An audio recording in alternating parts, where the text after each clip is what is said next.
Hello and welcome to episode 48 of Sensational She-Geek live from Yancy Street. Today is Tuesday the 18th of January and this episode is a day late because I wanted to wait and make sure I got to watch the Moon Knight trailer and include all of that information in this podcast as well. It premiered last night during some football game and it was pretty late by the time that it hit online. We were all able to see it from home. So I just went ahead and waited until I could do a whole section covering what we see in the trailer, getting us all pumped up for the show, and that is in this episode. So we'll make sure we go over that. The other reason that this episode is a little bit later than it normally would be was because I spent all of yesterday recording and posting my Best of Comics 2021 wrap-up list, which is another podcast episode that I have posted It's posted only to my patrons right now. If you would like to go onto my Patreon and subscribe, that is, you can just find it under Sensational She-Geek, and it's exclusive to patrons until Friday to make sure that they have some kind of incentive for sticking around. That being said, it's completely voluntary. I'm never going to chase you down and ask you why you stopped paying or anything like that. That'd be ridiculous. But it is there, available to patrons, and it will be available to everyone else on Friday. So without further ado, let's go ahead and get started with today's episode. For the news, which is where we're going to start things off, we have a lot of rumors. It is Rumor Town once again, and we're gonna round up all of the different rumors and things that we have and just do a straight list rundown of what we've got.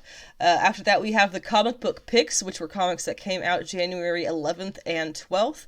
There is a good amount of stuff that I was really excited about, but I'm going to be mainly covering Death of Doctor Strange, the Bloodstone one-shot, talking a lot about Elsa Bloodstone and her family, and there's also a good deal of indie stories that I want to make sure I talk about, as well as the finale of Marauders. Then we do have a pull list for the coming week, which is actually today, the 18th, and tomorrow, the 19th. Fun fact, it is my birthday tomorrow. Go me. So we've got some things we're going to mention through there, a good deal of number ones, and a good deal of things that I'm personally very excited for. And then, of course, we are going to be discussing Book of Boba Fett, Episode 3, which was titled The Streets of Mos Espa. We have all of the different fun facts and Easter eggs, and there's a whole episode breakdown.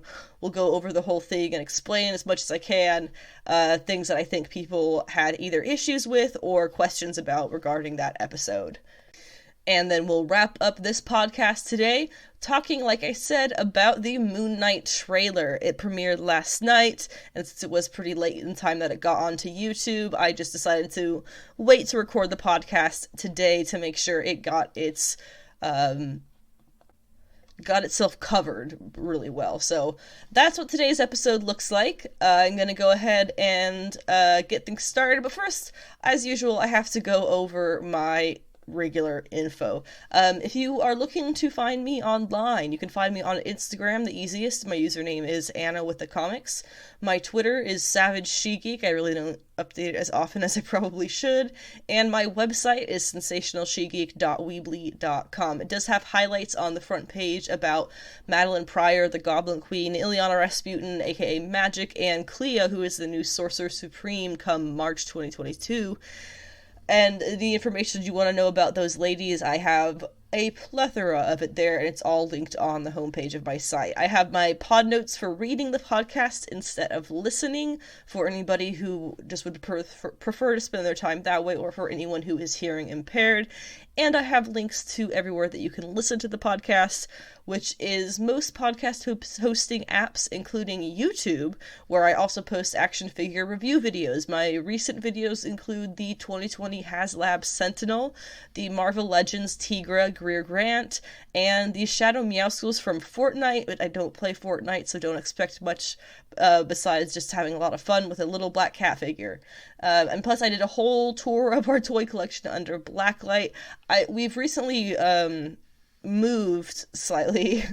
That's a long story. But I need to do another video showing our collection, what it's set up as now. I have also done a video covering Captain Carter, who is one of my top figures of 2021, and my latest upload is a comparison between the Marvel Legends Psylocke Quanon figure and the imported Mafex version, which was released just recently. So you can check that out if you're into any of that kind of business. I have, like I mentioned before, a podcast Patreon.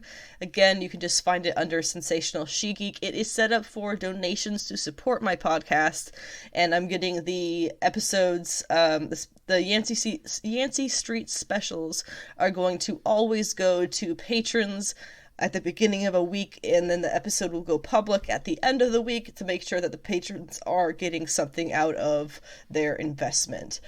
You can also find my Ko-fi, Cash App, Venmo, and PayPal all linked on my link tree, which will appear, among other fun things, at the bottom of each episode description. So let's go ahead and jump right into the news. Now, I did say this was all going to be rumors, so let's start off with the one that I am least excited about. There was a rumor going around last week that James Gunn may be writing and directing a Harley Quinn and Poison Ivy movie. And my immediate reaction is, oh, please God, no. No, there is one, really, really stellar version of live-action Poison Ivy that we've seen, and that was in the Birds of Prey movie, which was done by women. And I got into this argument with someone in the Discord about how they thought that since Harley Quinn was created by straight white men, well, they said, why not have that continue being who writes her? And I have never had my jaw hit the floor so hard, having to actually explain to someone in the year of our Lord 2122, 2100, whatever, you know what I mean, about proper representation in film and cinema. These characters, they deserve to be portrayed by someone who is like them, not just some hip, straight, white guy who's edgy. The best on-screen Harley we've ever seen was, again, Birds of Prey, and that's without a doubt because that movie was helmed by women. Having James Gunn take charge in a movie about her and Ivy's romance starting up would be pretty awful, and a slight step to the left, only not even upwards, but to the left, of having someone like Joss Whedon or Zack Snyder do it. No bueno. The one thing that you can take from this as a positive, though, apparently the project that he's going to be working on could also be related to Super Pets, which I have to say is actually seems to be a lot more up his alley, James Gunn. So fingers crossed that that's what it is instead. Now, Multiverse of Madness is coming out in May. I had to think about that for a second. We got a lot coming this year. It's coming out in beginning of May. And there has just been a lot of cameo rumors just floating around. There's been so many of them. I actually had to do a little bit of research to figure out which ones it seems are actual rumors, which ones are pure speculation, which ones, what seems to be a little bit more legitimate here.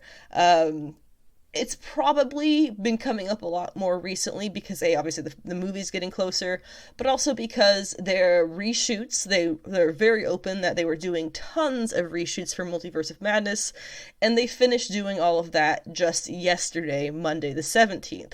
So that's probably why a lot of this stuff is coming back up now. A lot of the questions about who's actually going to be in it, what's in the cameos, what did they add during all of those reshoots. It's all legitimate questions. But the biggest things that I was able to kind of narrow it down to, the new one, the only new one that we really had going around was that there is a rumor that John Krasinski has a scene as a variant, so you would say, of Mr. Fantastic. Obviously, John Krasinski is, I would say, has been the front runner of fan favorite Reed Richards castings for most of the MCU's existence. I probably would have put myself on that side of the boat as well. But similar to Magneto and Charles Xavier, I think that the best Reed Richards we may get would be a Reed Richards of color. And if I might direct you to William Jackson Harper, who played Chidi on The Good Place. He also was the main character in the recent season of Love Life. Very round actor there. It's a big drama and it's a big comedy. That's what we need. I think he would make a fantastic Reed Richards. Obviously, Kang being a person of color and a descendant of Reed Richards doesn't necessarily mean Reed Richards would be a person of color himself, but I feel like it's just sitting there waiting for them to have that idea and to make that connection. William Jackson Harper, I think, would make a killer Reed Richards. And of course, it is just them saying that this is a variant, apparently, of Mr. Fantastic. What does that even really mean, though? Because there's all the rumors about how the next Black Panther we're gonna get is a variant from another reality. Like, that rumor I do not subscribe to personally. But why would we see a variant Mr. Fantastic? What would even be the purpose of that? To see a Reed Richards who we're not gonna end up having be our Reed Richards. I don't know if there would be a point to that, so that's one of the big reasons that I question that particular rumor. The other characters who are supposed to be showing up, according to all the rumors around the reshoots, Black Bolt, the leader of the Inhumans, was one that was going around the internet last week, I want to say. He is a member of the Illuminati, so that was one that if they are going that direction, that can be, pretty self-explanatory why they'd want him in there. Various Foxmen, by which I mean various characters from the Fox X-Men movies. There have been rumors about everyone from Wolverine to Jennifer Lawrence's Mystique. So I don't think they're gonna go for Jennifer Lawrence, but I don't know how I would feel about Wolverine making a reappearance. Obviously Hugh Jackman was the greatest Wolverine we could have hoped for, but he finished his role.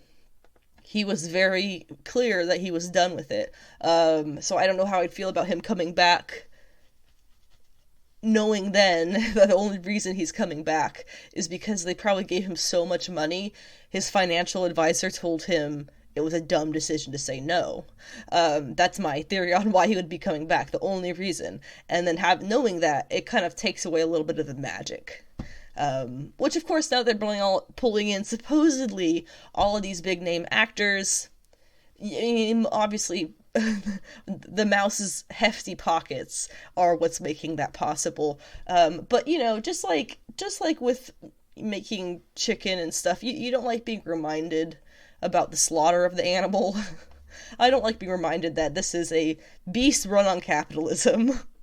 But moving on from that, the other characters that we're going to be supposedly seeing, various Defenders, which I would say is backed up by the Defender Strange action figure that we're getting from Hasbro for the movie, and various Illuminati members, which is the one rumor / speculation that has been steady and has been from the very start. We have had this Illuminati rumor, so that if I was to pick any of these to be true, that would probably be the one. Now, moving on to another Multiverse of Madness rumor. You have obviously heard, if you've listened to this podcast for any amount of time at all, you have definitely heard me talk about Clea.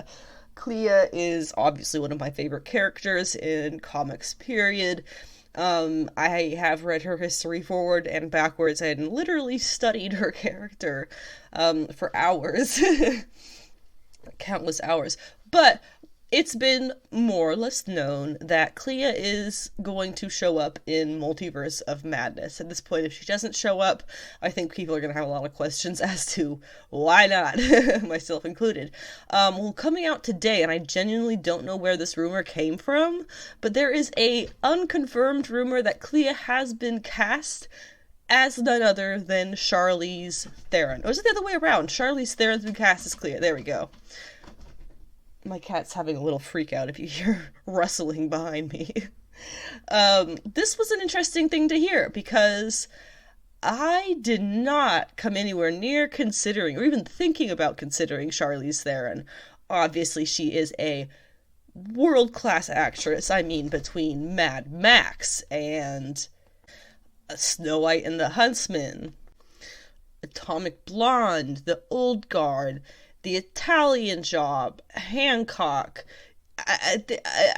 She's a world-class actor. She has a very round skill of her acting ability.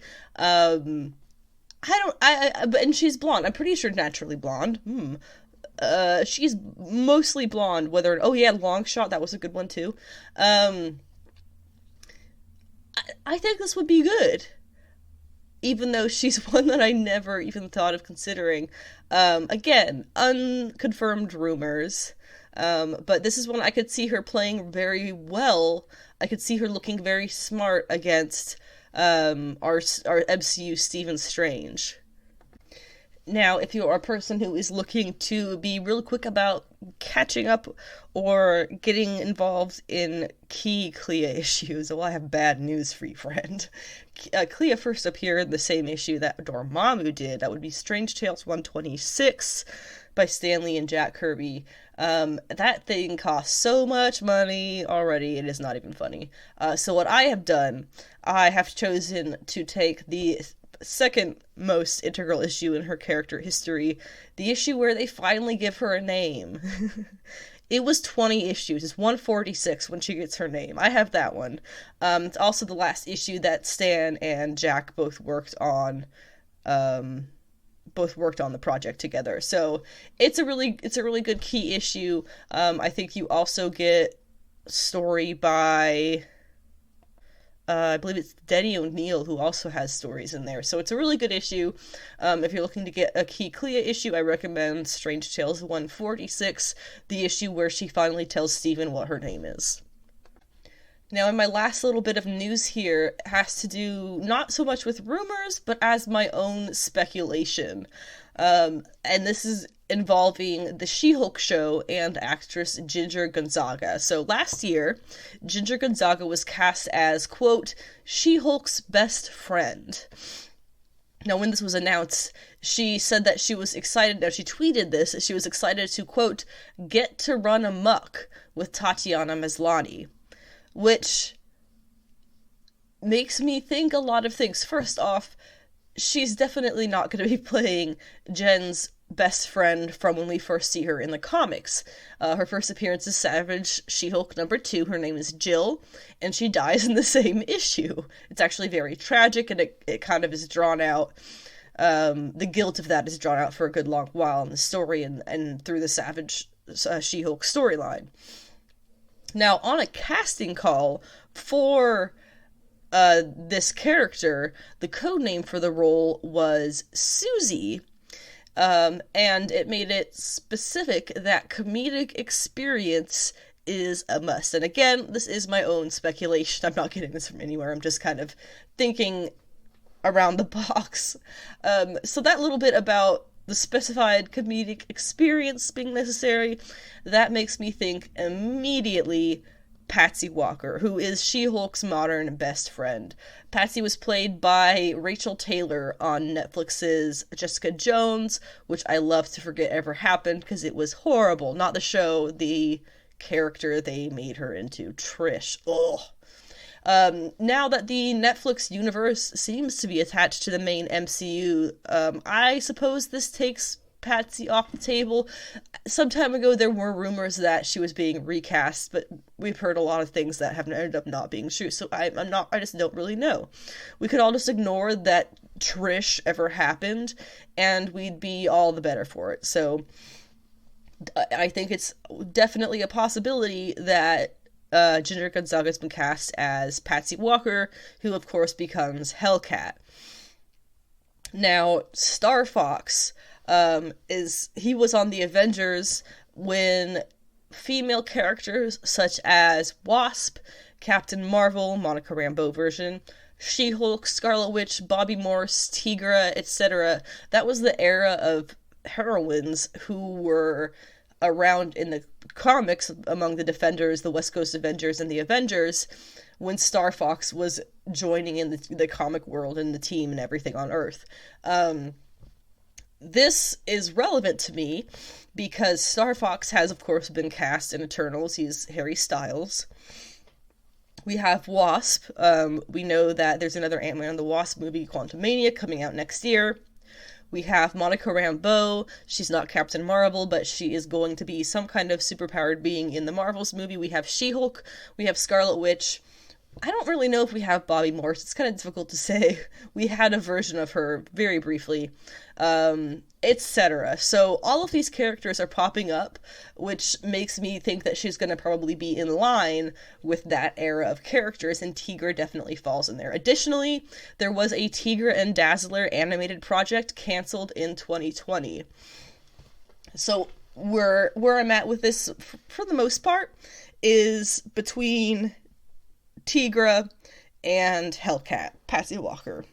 Tigra was on the West Coast Avengers as well as the Avengers. Hellcat was on the Avengers and the Defenders.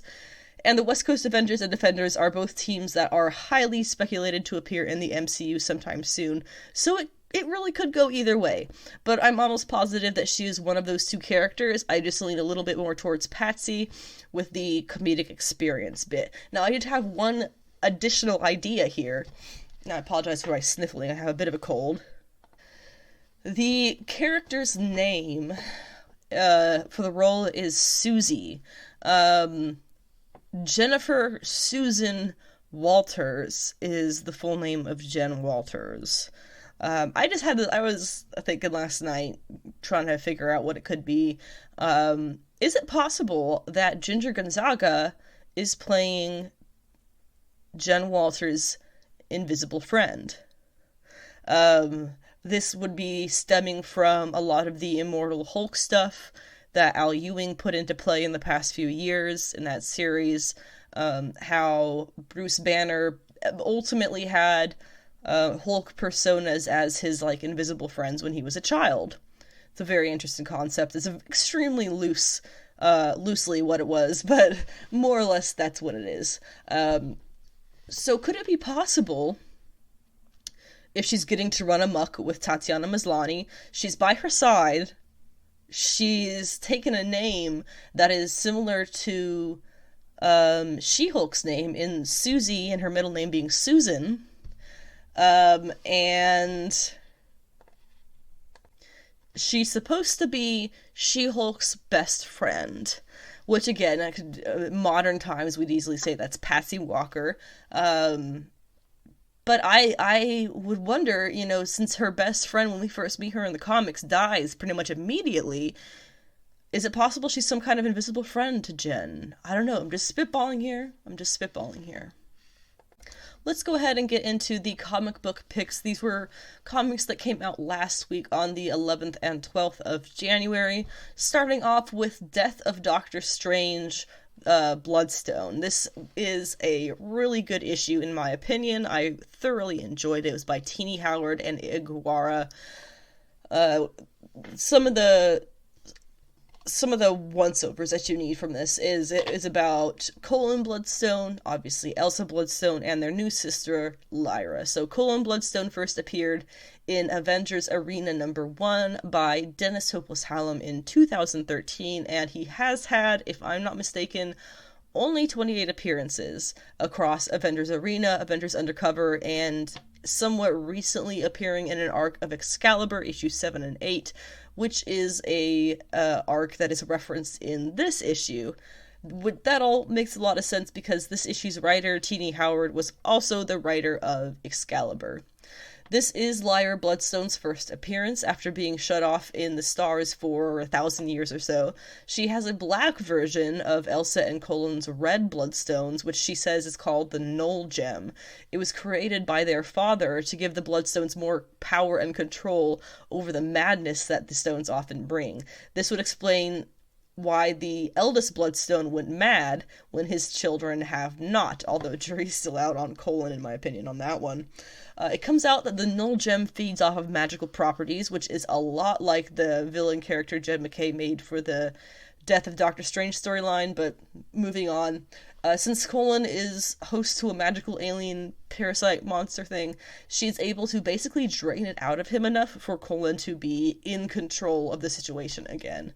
And you have to know also, while this plot was made possible by Doctor Strange dying, that is because when he died, the magical pacts, traps, and cells of whatnot that he was attached to, or whatever, they all broke, unsealing deals and releasing monsters across the Marvel 616. At one point, Elsa speaks of how pretending to be a member of their family would be the way to get the Bloodstone family to trust them, and Lyra responds with, "Would it?" And it's in a panel that has her kind of looking over her shoulder at the viewer, very sneaky like. That definitely should not be ignored. She is going to end up betraying them for sure. She's definitely got something up her sleeve. So I feel like this can also be backed up by the question of if Stephen Strange was one of the characters who was keeping her fed, along with countless magicians through the years, why did he never say anything about it to Elsa? They've definitely interacted enough, and he had to have known what or who Lyra was. Very notably, the issue ends with Lyra and the other Bloodstones using their connection of the stones to power a war field against wizards, magicians, and other sorcerer and magical types that would send them off to... I'm not sure, but it banishes them, basically. I'm not sure if I fully understood it, but it makes me think how easy it would be for Lyra to get rid of anyone who knows who or what she truly is. The art of the issue was phenomenal by Brazilian artist Ig Guara, and it reminded me a fair amount of mangas where you have distant characters drawn really, really loosely and kind of funny, but when they're up close, they're full of detail and dramatic expression.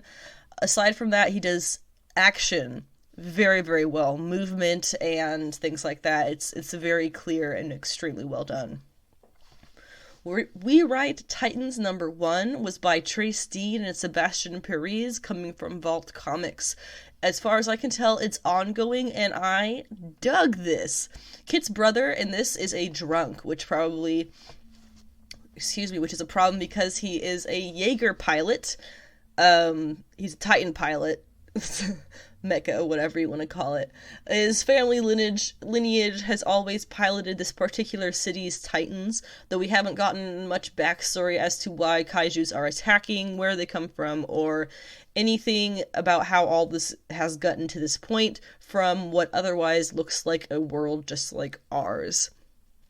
Kit and her wife don't talk to Kit's family, but after a major incident with her brother Dej, the family comes knocking again, hoping she'll take up as pilot and help her brother get back on his feet. I really like this kickoff. Yes, a lot of elements are repeats of things we've seen in other properties, but that's just what happens with these big monster versus human-piloted mech stories. I can't hate on it because I'm too much of a sucker for big monster stories, so this is very nice in my book.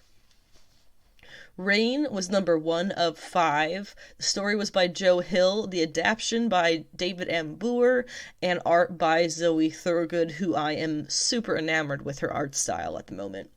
It is a story where crystal needles fall from the sky. 16 people die per second in Boulder, Colorado, where Honeysuckle was moving in with her girlfriend Yolanda. Yolanda and her whole family die as well, like most of the people in the hot summer city. There was a very touching but crushing line where it starts off with she's saying, "I have never loved anybody like I loved Yolanda," and by the end of the issue, I know that's not true anymore. I never loved anybody like I loved Yolanda isn't true, because I've only ever loved Yolanda. And so that was a really crushing way to have that story kind of begin, but I am very much looking forward to seeing the rest of it. It's a bit spooky, a bit feminine, and I am excited to see how it kind of continues after starting off with such a tragedy. Marauders #27 was the final issue of this run from Gary Duggan and Matteo Loli. We also had Phil Noto on this interior, and I love Phil Noto, so that was all I needed for the cherry on top. In this issue, Emma and Lords get to ride horses and chat. Lords has a master's in business and a law degree, and she is going to take Emma's chair at Hellfire Trading. But when they go to confront Shaw and tell him the news, Lords takes her chance and takes Shaw's seat instead, which he accepts. He says, or rather she says, "I'm letting mutantum back into my life, but not you," which was a very good line. And since Emma still wants to abdicate her White Queen role of Hellfire Trading, she speaks with the Five, and they agree to take on the role together. There's a really funny line that I loved. It says, "Some of us wish to please, other wish to try on your shoes so we might better know how to avoid becoming you." I really liked that. There is a joke about how Bishop can't be Blade between the names of Nobody and Blade because Blade. The ex-Verendi girl gets her face reshaped, but we don't get to see what she looks like now, so she is definitely going to come back and ruin somebody's day. Iceman and Emma's brother, Christian Frost, are taking a vacation in Niflheim so they can fight frost giants and test the upper limits of Iceman's powers. How Deep into the Fantastic Four's home being a game with a leaderboard and wager slips at the Bar with No Name, which is the infamous villain bar of the 616, is absolutely hilarious. Phil Noto draws Mr. Fantastic to look like John Krasinski, which I thought was pretty funny. Kate breaks into and makes a deal with Mr. Fantastic, or breaks into their house. Krakoan knowledge for helping her get through the gates is what the trade they put together is. And that is the end of the issue. And Marauders is going to kick off with another series in March with Cassandra Nova's return. And she says, "I am here to ruthlessly defend our kind. I have grown so bored of bloodless hands." Sounds a lot like her. We had another Marvel's Voices issue this week called Heritage. And I really have to point out how the racism of Marvel fans really shows whenever they put these Voices specials out. I saw endless complaints that John Greycrow is a featured character in this special because of his history as a brutal killer. In modern comics history, though, Gary Duggan and Jonathan Hickman and other creators have chosen to make Greycrow more than that. And yes, that does include dropping his ill-chosen villain name of Scalp Hunter. But if characters like Magneto, Emma Frost, and even Wanda Maximoff can make amends for their horrendous misdoings, so can John Greycrow. You as a reader don't get to pick and choose which characters are worthy of redemption. But the stories in this issue were pretty sweet. There was a story about a group of Native heroes showing up and helping out on a reservation, which I really liked the use of Native American lingo there. There's a story about Snowguard, a character who I'm honestly not very familiar with. A really good one about American Eagle getting old and growing out of the superhero game. And something about the new character River from Echo's Phoenix series. But the Captain America of the Kickapoo tribe is real bad. I just, I don't know. It doesn't work. I read The Scorch #1, which comes from Sean Lewis, and it does say, with Todd McFarlane credited for additional dialogue. I thought this was gonna be okay. Super cheesy, and full of cliches in how the story is explained. The dialogue definitely had a once-over from Todd, because he can't write for shit, and Sean Lewis is a great writer. This was Todd's doing. No, it was not good. Several panels of She-Spawn also were positioned just so, to get people's blood pumping, which is why. I just ended up skimming the second half, because the first half was so painfully cheesy. Hellsonia #1, I kind of skimmed. It seems that she is getting together a team called Hellsonia, a team of Sonias that she's gathering. Cool concept. Honestly, doesn't really work out too well for me. This was from Christopher Hastings, who did the previous Soniaversal series, but this one, I don't know. It's not doing it for me. Devil's Reign #2 actually came out a few weeks ago, but I finally read it. So basically when Tony tries to level with common folk, he goes for money. When Luke does it, he's straight up and is able to actually level with them and connect. So it's decided that Luke is actually going to be the one running against Fisk now, not Tony. Sue and Reed beating the shit out of fellow prisoners with power dampeners on was something I did not know I needed in my life. Fisk has the Purple Man captive and is keeping his thumb in his cane so that he can use his power himself. That is wild. Super evil, but I like it. The other heroes point out that Tony running against Fisk is not going to be a really good look. Rich dude against a rich dude. They decide Luke is going to run. Like I said, that's genius. It's actually what the city needs. Tony gets butthurt because he's Tony. The Superior Four make their appearance, and that is Doc Ock, Logan Ock, Hulk Ock, and Ghost Rider Ock. Woman Without Fear #1 also came from Chip Zdarsky. There was a really sweet scene between Elektra and Matt. Ooh. And then we have flashbacks of her training as a child with Stick. We meet the character Akka of the Hand, who trained her after Stick. And then in modern times, Kraven arrives at the end to give her troubles as well. Dark Ages #4, we have Storm and Black Panther reveal that they got back together and had a kid. Pepper Potts is a massive, rumbling, steam-powered Iron Man. The ship to Europe gets attacked by Ghost Riders and Nick Fury gets killed. And finally, Fin Fang Foom and Scott Lang are revealed to be the guardians of the Portugal port. And last we have Spider-Woman #18, where Veranke is back. She is the Skrull queen who pretended to be Spider-Woman for a good long time. So it makes a lot of sense that she is popping back up in the Marvel Comics because she is expected to be the main villain in the Marvels movie, played by Zawe Ashton. As for the comic book polls, things coming out this week. For DC Comics, they're already out today, the 18th. For everything else, they'll be out tomorrow, the 19th. Starting off with Batman the Knight, #1 of 10. This is going to be Chip Zdarsky, once again, with Carmine D. Giandomenico. Ooh, I think I actually did that right. What it says about it is the origin of Batman and his never-ending fight against crime in Gotham City is modern mythology. But what about the story in between? How did an angry, damaged young man grow into the most accomplished detective and crime fighter the world has ever known? How did the Dark Knight begin?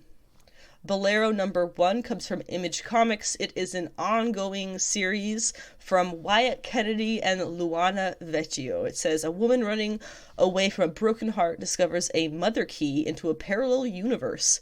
The rules are, the key can work on any door. The mother will only let you visit 53 universes. Do not ask to speak to the mother. Never hop more than 53 times. Sounds really interesting. Now, Cowboy Bebop was on my list, but it got pushed back another week, so we'll move on to She-Hulk #1. My most excited, the issue I'm most excited for this week is going to be from Rainbow Roll and Roge Antonio. What it says about this series, and again, I'm only going to be reading the solicitations for the #1s that we have coming this week. The rest I'll kind of skim through a lot faster. What it says, though, about She-Hulk. The best character ever is back in her own series and about to glam up the whole Marvel Universe. Jennifer Walters, aka the sensational She-Hulk, is no longer savage and needs to put her life back together. She's got a career to rebuild, friends to reconnect with and maybe represent in a court of law, and enemies to... well, she may not want to connect with them, but they are definitely going to connect with her. And the last page of this first issue is going to send Jen down a road she's never traveled that will shake up her life and possibly the whole Marvel Universe. I am doing a She-Hulk prep podcast. I'm going to be recording that on Friday. That is more for the She-Hulk show than the series that we're getting here starting tomorrow. But I definitely think that there's going to be some connections between the two, so we'll just have to wait and see how that goes. Silk #1 is another Silk series from Emily Kim and Takeshi Miyazawa. Silk is back. Cindy Moon returns as the web-spinning spider hero Silk in an all-new all-star series. As Silk gains popularity in the public eye, Cindy is questioning her place in the world. but existentialism will have to wait when a powerful new villain is turned loose. In a race against the clock, Silk discovers the dangers of ancient Korean magic and social media. Don't miss the comics debut of stunning storyteller Emily Kim and the return of legendary comic artist Takeshi Miyazawa. Devil's Reign X-Men #1 is of 3. It was by Jerry Duggan with art by the ever-fantastic Phil Noto, one of my absolute favorite interior artists. The Queen's Reign. Emma Frost has many skeletons in her closet, but only one of them is currently mayor of New York City. The truth about the White Queen's secret past with the kingpin of crime comes to light. As Wilson Fisk makes his play, will his old ally, Emma Frost, stand in his way, or protect the secrets they share? Now, we have Animal Castle #2 is coming out. There's going to be at least 3 issues. It's by Xavier Dorison and Felix Delep. And this is coming from Ablaze. My Date with Monsters #3 from Paul Tobin and Andy McDonald. Coming from Aftershock is a really good, solid indie series that I strongly recommend. Wonder Woman Evolution #3 of 8 comes out this week from Stephanie Phillips and Mike Hawthorne and Adriano Di Benedetto. Sorry. Nubia and the Amazons #4 of 6 by Stephanie Williams and Vida Ayala with art by Aletha Martinez. We have Mirka Andolfo's Sweet Paprika #7 of 12 by Mirka Andolfo, of course, coming from Image. Supergirl Woman Up Tomorrow #7 of 8, wrapping things up there, from Tom King and Bilquis Evely. Eternals #9 by Kieran Gillen and Asad Ribic.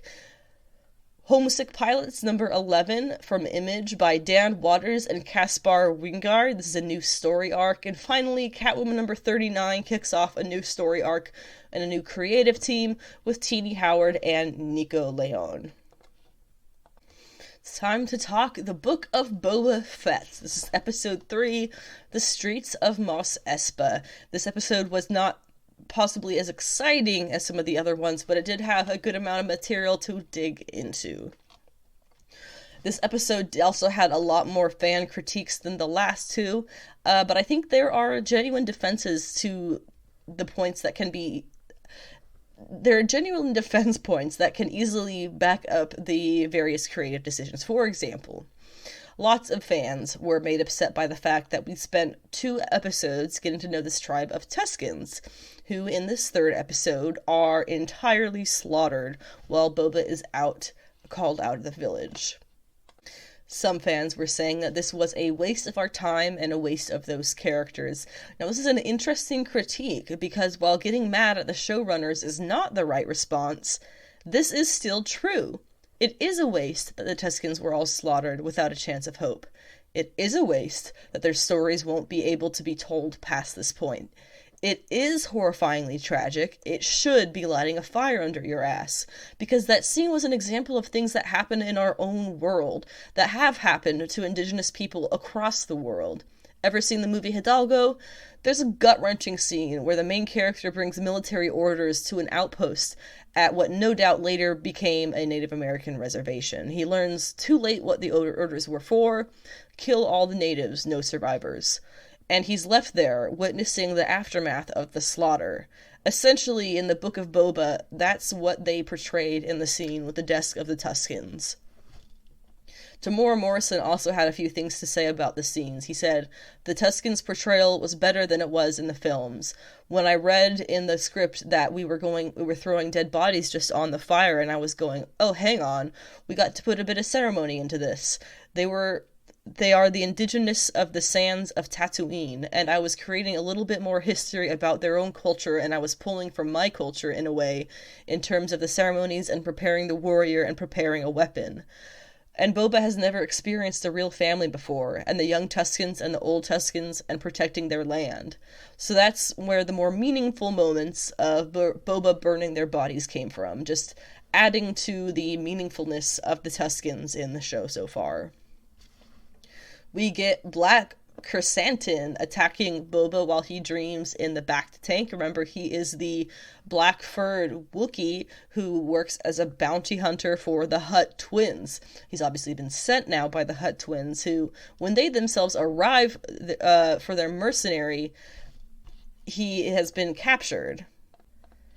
Like any good mercenary runners who just lost a man in battle, they decide to leave him with Boba to do with as he wishes, but Boba chooses to free him. I do hope that we see him again soon for sure, and the fact, I think I'd actually be pretty surprised if we didn't.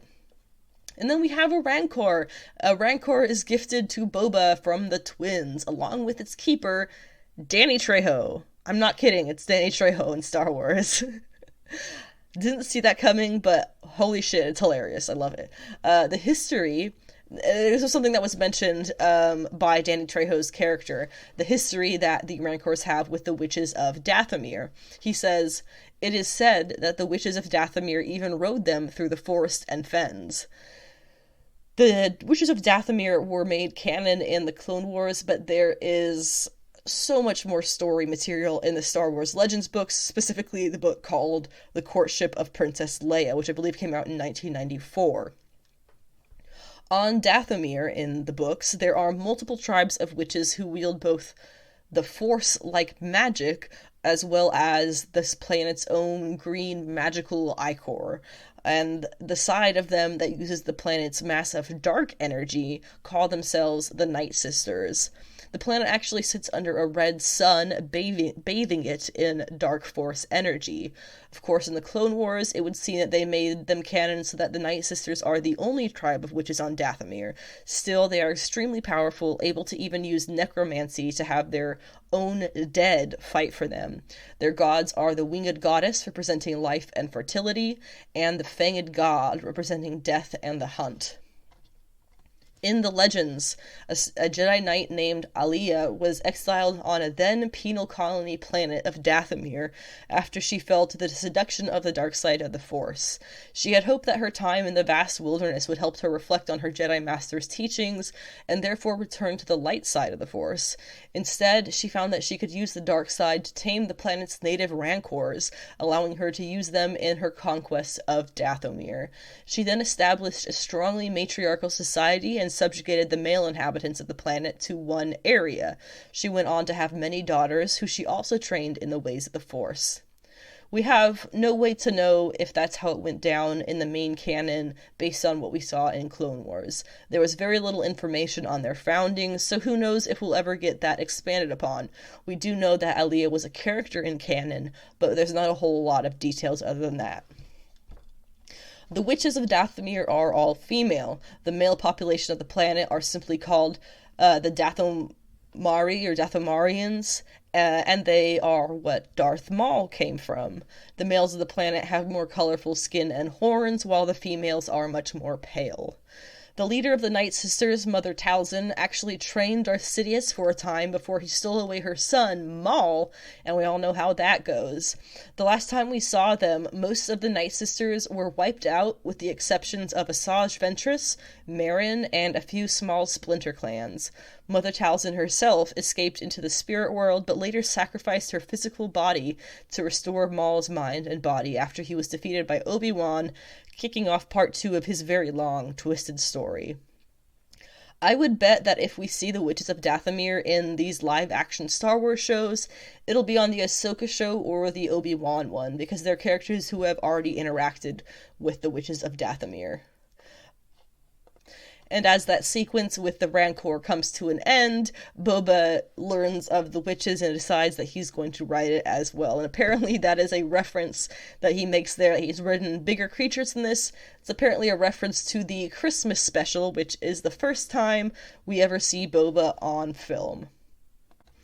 Another thing that certain people did not like from this episode were the bikers. They're a gang of humans who modified themselves with droid parts, so it's hard to see them as anything other than Star Wars hipster millennials.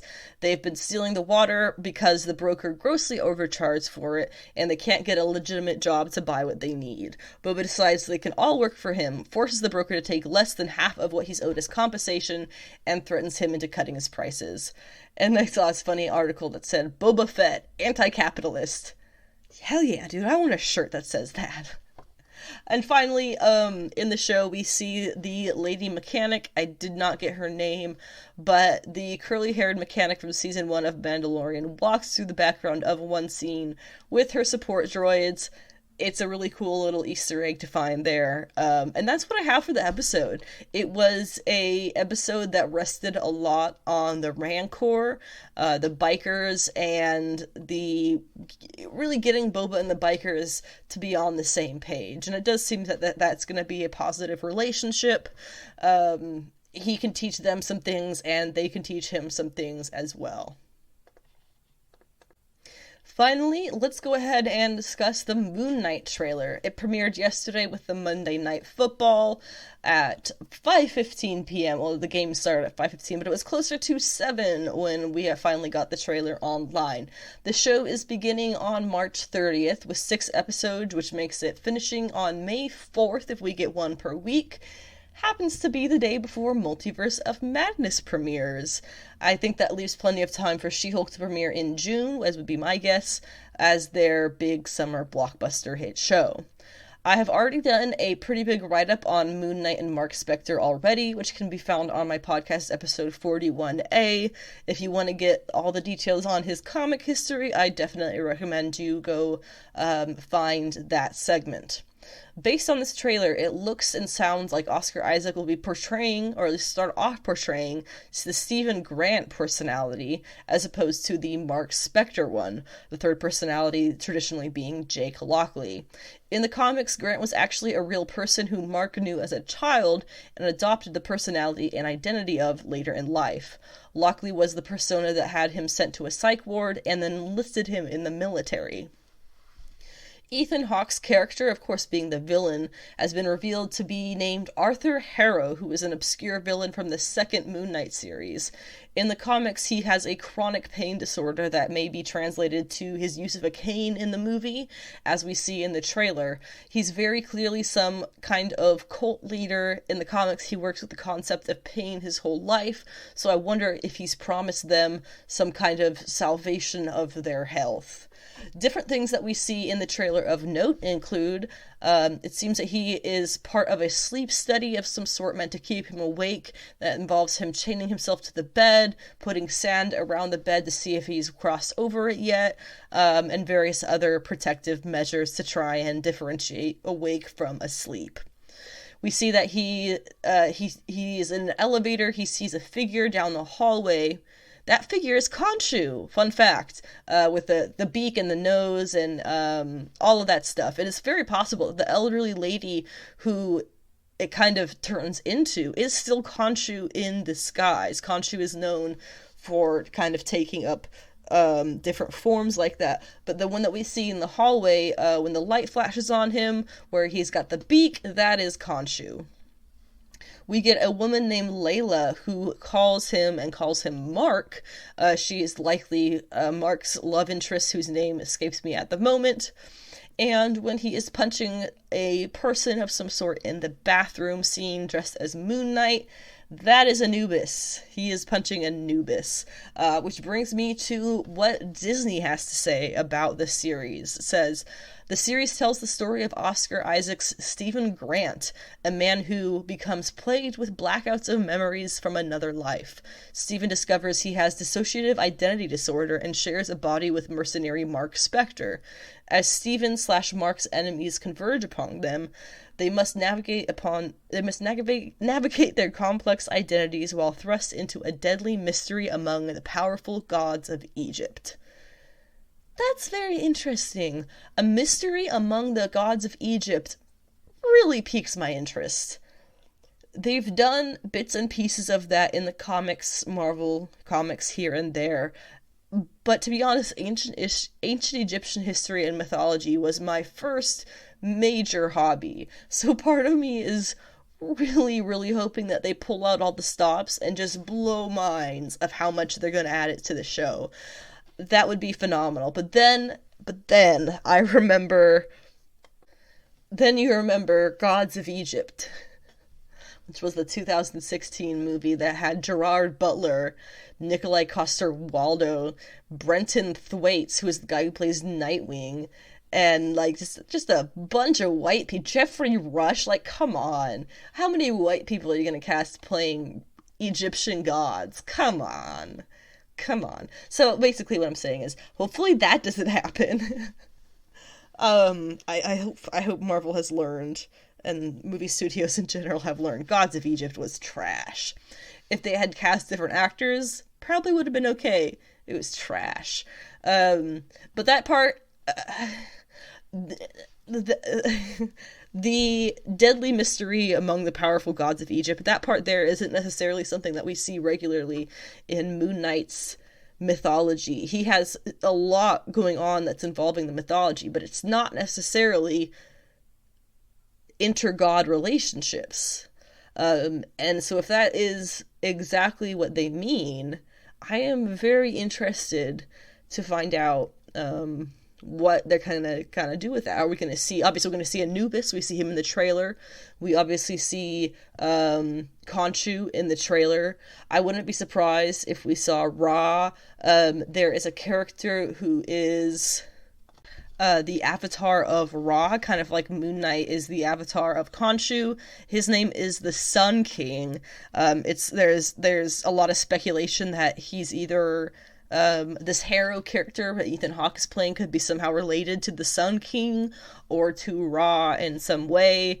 There's just a lot of different possibilities, and it gets me really excited to hear that they are planning on putting a lot more of the Egyptian god stuff in there, because that's my original shit. And that wraps up this week's episode. It's a bit of a short one. I apologize if you were hoping for more, but you can come Friday if you're not one of my patrons. You can view or hear the end of the year 2021 Best in Comics wrap up, and then the She-Hulk podcast will be. It'll be finished by Friday, and then I'll be posting it probably next week. So you'll get the first issue of She-Hulk tomorrow, and you can reference, you can go back to it and reference it when that episode comes out. Otherwise, the next weekly episode is going to be coming out next Monday, as usual, on the 24th. Already almost through with January. The sun is staying up later, but getting up later as well. So use the daylight hours the best that you can. Remember, you do need vitamin D to live. So try and get a little bit of sunlight, but remember to wear sunscreen even in the winter. Because health. And get sweaty about your hobbies. Be that, comics or Egyptian gods and history, or whatever your passion may be. Get sweaty about it this week, and I'll be back next week. Peace.